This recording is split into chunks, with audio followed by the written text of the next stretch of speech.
ازاي هنعمل باللبن القاطع؟ هنعمل احلى قرص ومش هتندمي خالص. لو اللبن قطع منك مش هتندمي ولا هترميه، هتستفادي منه بكل نقطة ان شاء الله. تابعيني لاخر الفيديو عشان نعمل وصفات حلوة. والصينية اللي قدامكم دي من كيلو دقيق ومن اللبن اللي قاطع عملت احلى فطاير بشكل حلو وطعمها حلو، وكمان شكلت زي ما انا عايزة. زي ما احنا شايفين مع بعض عملت القرص الطرية وعملت باتيه وعملت مولتو او مولتو، بس هو بيقولوا عليه اسم تاني، بس ده مولتو يعني. بطريقة حلوة، فهنشوف مع بعض عملناه ازاي، وازاي اخد الكيلو اللبن القاطع عمل معايا الكمية الحلوة دي. وطبعا بأسهل طريقة ادام العجينة كويسة معاكي هتقدري تشكلي زي ما انتي عايزة احلى الوصفات معاكي. فتابعوني لاخر الفيديو عشان نشوف هنعمل ايه مع بعض. قبل ما نبدا الفيديو نصلي على النبي عليه افضل الصلاه والسلام، ونبدا مع بعض نشوف هنعمل ايه. معايا هنا زي ما انتم شايفين لبن، ده كيلو من اللبن القاطع.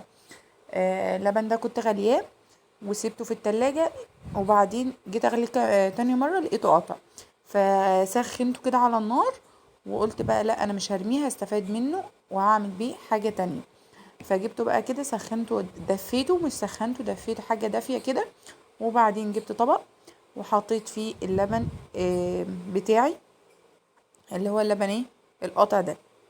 تمام زي ما انتم شايفين كده اهو. شكله بيبقى كده عامل فيه كتل صغنطوطة كده زي الجبن او حبيبات صغيرة. فهنا دي كيس من الخميرة كده زي ما انتم شايفين، خدت منه 3 معالق بالظبط. انا ايه هنا، وخدت كمان معلقة سكر او معلقتين سكر صغيرين، ومعلقتين خميرة برضو صغيرين. وهنقلب دول كلهم كده مع بعض ونسيبهم حوالي 5 دقايق او 10 دقايق على جنب لحد ايه ما الخميرة تتفاعل معانا. حلو الكلام، حلو الكلام. تقلبيهم كده مع بعض دقيقة وخلاص على كده. ده طبعا كان القعر بتاع الحلة. هنا بقى على جنب تسيب ده ان ترتاح، ونجيب هنا نص كوباية من السمنة، عليها كده ايه معلقتين 3 من الزيت. وهنا خلاص كانت ارتاحت، قصدي كان الخميرة تفاعلت مع شايفين عطت لون كده زي الكافيه، كانت تفاعلت مع اللبن وخلاص.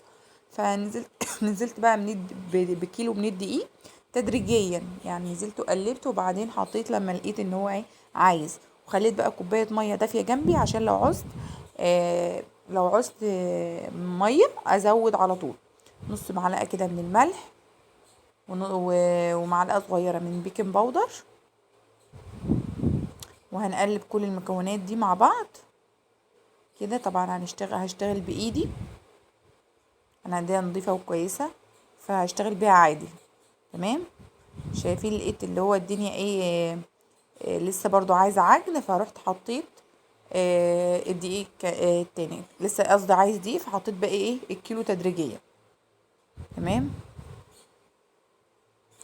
زي ما انتم شايفين كده. نزلت بقى كده بالسمنة والزيت، وهقلب برضو كمان.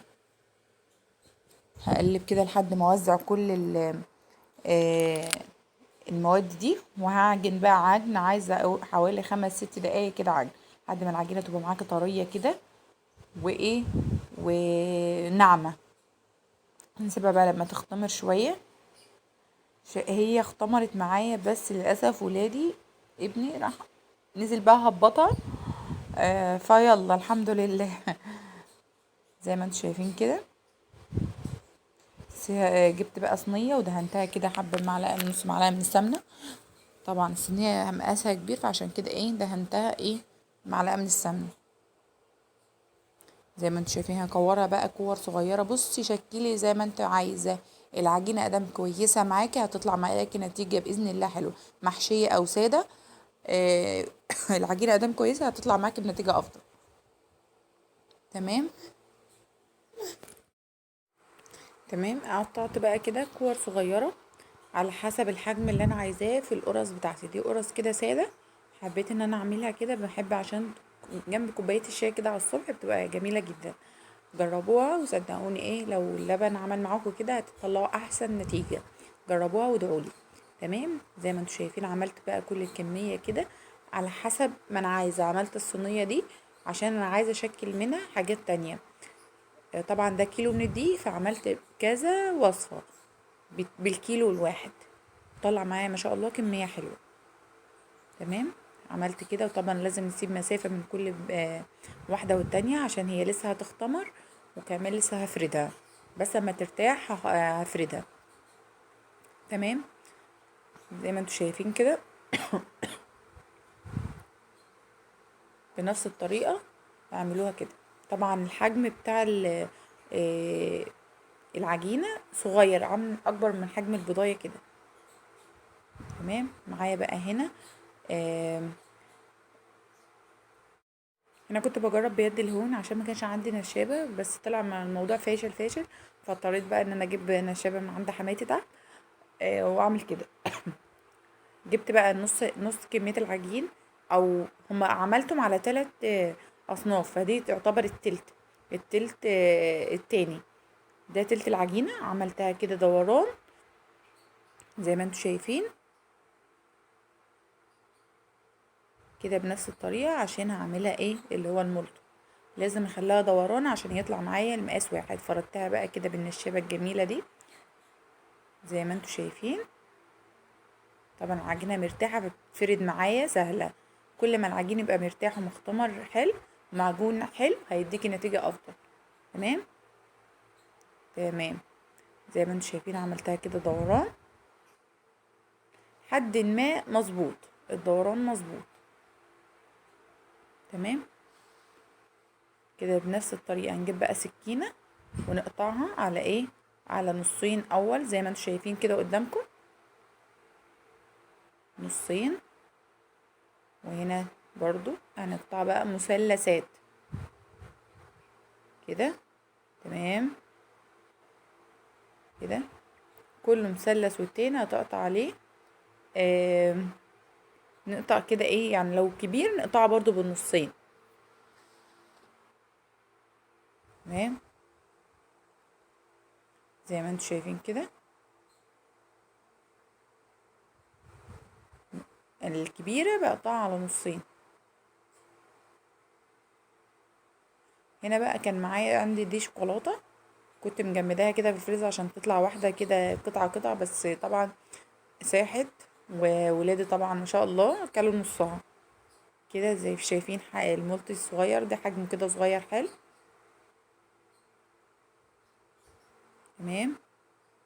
كده تلف تبرمي، وبعدين تجيب الطرف كده عليه، هتطلع معاكي بالشكل الجميل ده.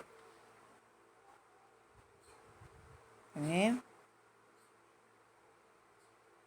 يا رب الوصفة تعجبكم وكون استفدتوا بيها من بأقل حاجة عندنا. هنا بقى كانت العجينة ارتاحت وعملتها كده زي ما انتوا شايفين، دورتها حجم برضو على الحجم الصغير زي ما انتوا شايفين كده. تمام.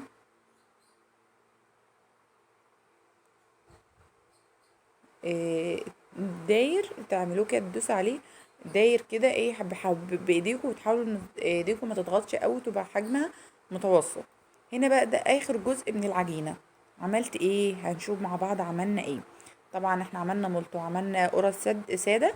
هنعمل بقى باتيه، حاجه كده محشيه جبنه حلوه. فردتها كده، حاولت ان انا افردها مستطيل عشان اعرف اقسمها. دهنت كده سمنه، صراحة طعمها طلع تحفة تحفة و... ومظبوطة. تمام. الحشوة بقى اللي انت عايزاها، جبنة سادة، جبنة رومي، جبنة، بصوا يعني انواع الجبن، جبنة حادقة. انا عملت هنا دي جبنة سادة، عملتها كده، خدت كمية كده حلوة، وهقلبها كده بالطريقة دي، وهضغط الضغطة دي عشان الجبنة ما تطلعش بره، وهلفها كده بنفس الطريقة كده على طول. تمام. وهقلبها اخليها برضو على ايه، على الاسبونشة دي. تمام. هنقطعها بقى احجام على حسب طبعا ما انت بتحبي، بس طبعا يكون حجم الباتيه كده.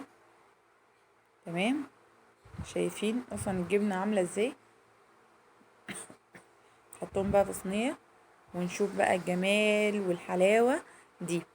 طبعا ادعولي وحطوا لي لايك واعملوا متابعة على صفحتي على الفيسبوك مع يوميات ام فيروز، وان شاء الله تلاقوا كل الوصفات جميلة وناخد منها افكار من بعض بإذن الله. تمام. شايفين الطعامة؟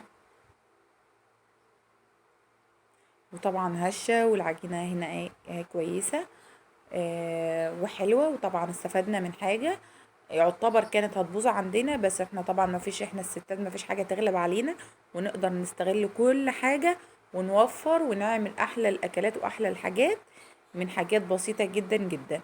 سلام.